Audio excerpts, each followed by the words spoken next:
Patalo fatu sa moe le nei e fiafi. Tatou tapua I le atua. A whai o te tautala inga ngana tangata a toa maangiru. Ai aisa uolofa. Wa vea umapa me mea ta alili. Po se sume palo tangitangi. A whai foi o ia te ao na perofetane. Ma le iloa o mea lilo uma. Ma le mala malama o malava. A whai foi o ia te ao le wha atua tua uma. E ave se ai maunga. Ai le aisa uolofa. Te lea o ngā lava. A whai foi o te tufa ina o mea e whanga ina ai e mātitiva.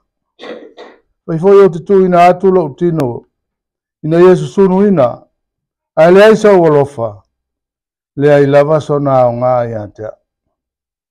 Tātou te talo mo le ngang pa ia. Lo alofa tele mai o mātou whaanene ina ai lo pa ia malau mamalu siri ese. Pio mai au e ngang pa ia e. Papatiso mai loto manganga o nei atunu. Lo whaatalitali atu, tātou te tāli sua whaatasi le nei sauninga pa ia. Ia malia ai le tāpua inga I lau fio. Ma nawa mai au fafonga alofa. Au mātou whaanaunau atu e whai le tāpua inga. Na ia mātou whaamanu ina ai. Lo lava sua whamamalu e whaavau. Mātou wāra au le minga au ma le whaalo alo I lau fio. Whatutu muina I mātou le tumu ato atoa o lau fio. Na ia mātou langona ina le māwhana whana o lau alofa. Na mātou tāpua inga o whaia nei. Na ia mātou whaasilisili ina I lau vi inga e whaavavau. Mātou te tālo e alatu I le suafa mamalu o Yesu Kiriso. Lo mātou whaola. Amen.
o le faitauina o le tusi pa ia.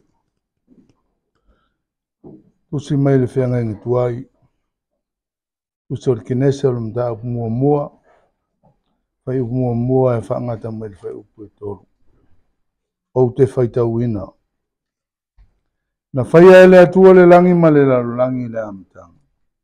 Sa so ona nunumi ma ua ngao ngao. Na whenga. Sa ufitia fo i le moana i le pou liuri. Na whenga o ia i fo i le nganga o le atua i le whongatia. Usi mai le whenga inga fo. Tusi le apostolo Paulo i Efeso. Mta upu e toru. Faitauina mai le whai upu e. Sifuru ma le whaa e whaangata mai le whai upu e lua sifuru ma le tasi. Tusi le apostolo Paulo. Ia Efeso. Mta upu e toru. Faitauina. Pea wawai mai le whai upu e sifuru ma le whaa. Se whaangata mai le lua sifuru ma le tasi. Whaafonga ia fionga pa ia no tātou tua. Mele au te toa tūri ai i le tamaa.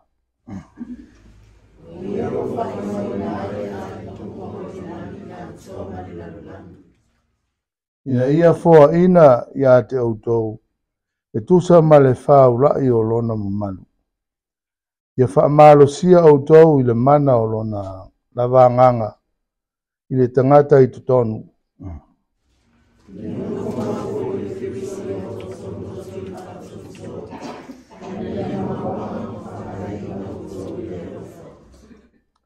Ia mawhai ai o nei loa le leie autou. A toa ma le au pa ia unga. O le winga o le lautele, ma le umi, ma le loloto, ma le maungununga.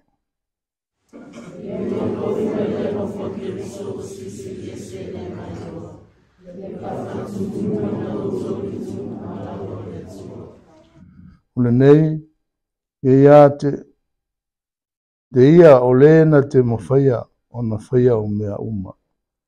Whaasirisiri lava i mea tātou te ole atuai. Ma mawhau iai. E tusa mana o lona loo matuanga luga i tutonu ia te autou.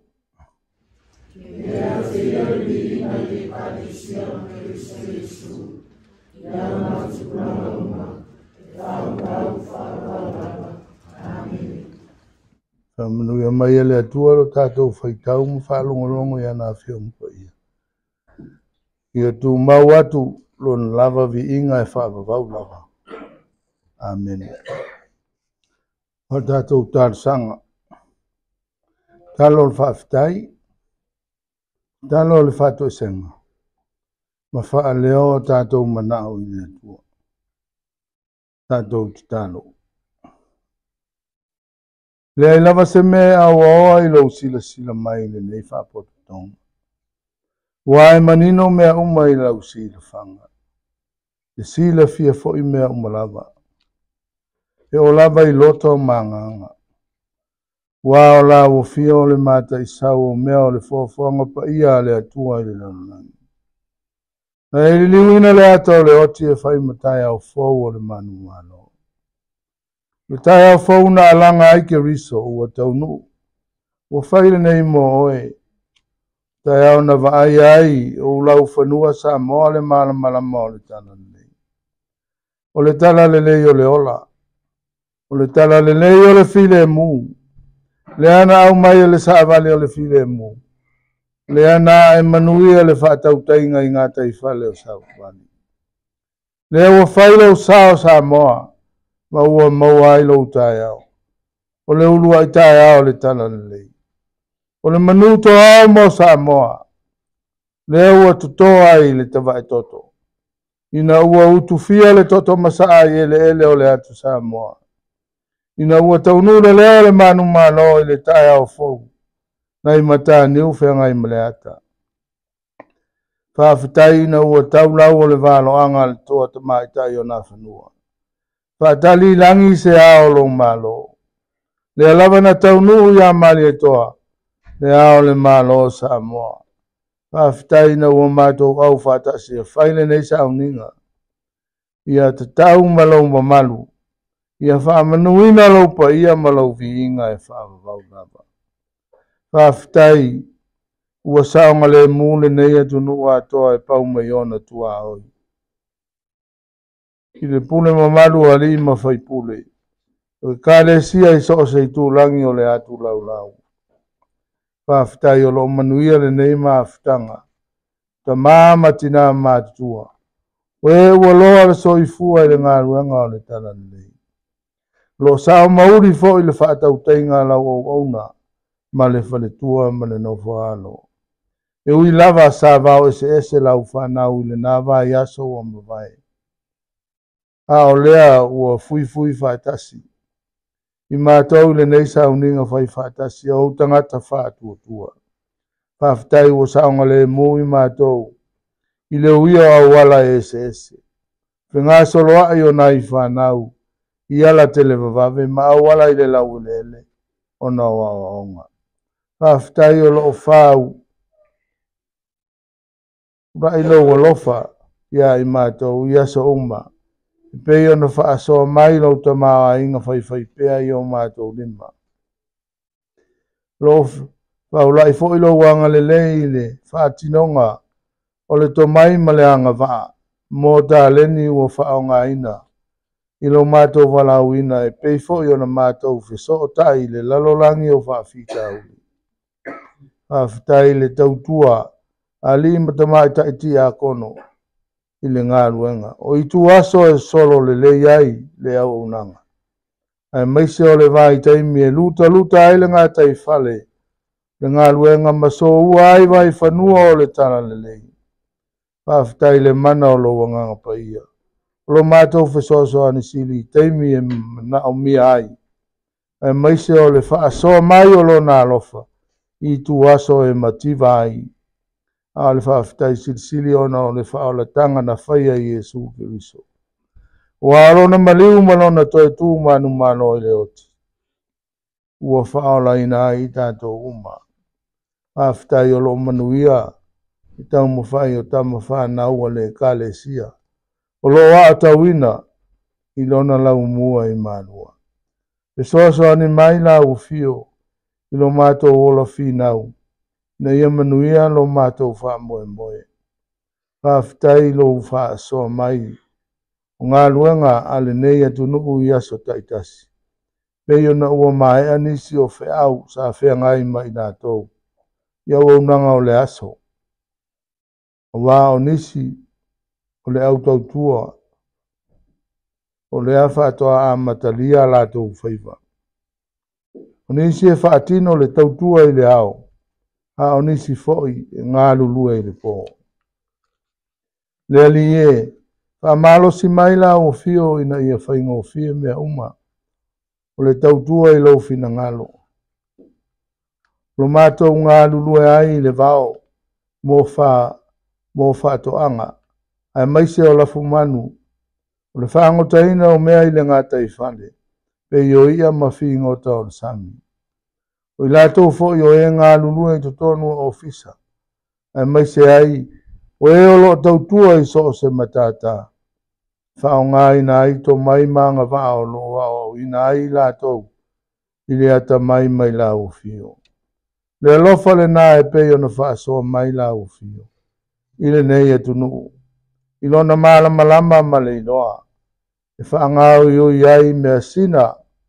Mo le to mai le ngā luenga wha wau wala o fio. Na ia whaapea lava o na whai i ailo u lava o fina ngalo. Pei tai, le angale lei whaaso mai o ke riso. Na ia to tofi aila na whanau. Ia o atu e whainu o malava maso. Ia papatiso atu i le suafa o le tamaa ma le atali. Ma le anganga pa ia. Tuma watu i la o fio le vi inga e whaavavau lava. Tau tino lo mātou le wha maoni i o luma. O mātou suru whai atuai i la o fio. O wana o e lava. E mau ailo mātou mapusanga mai whita o le ola. Le te mālo whai.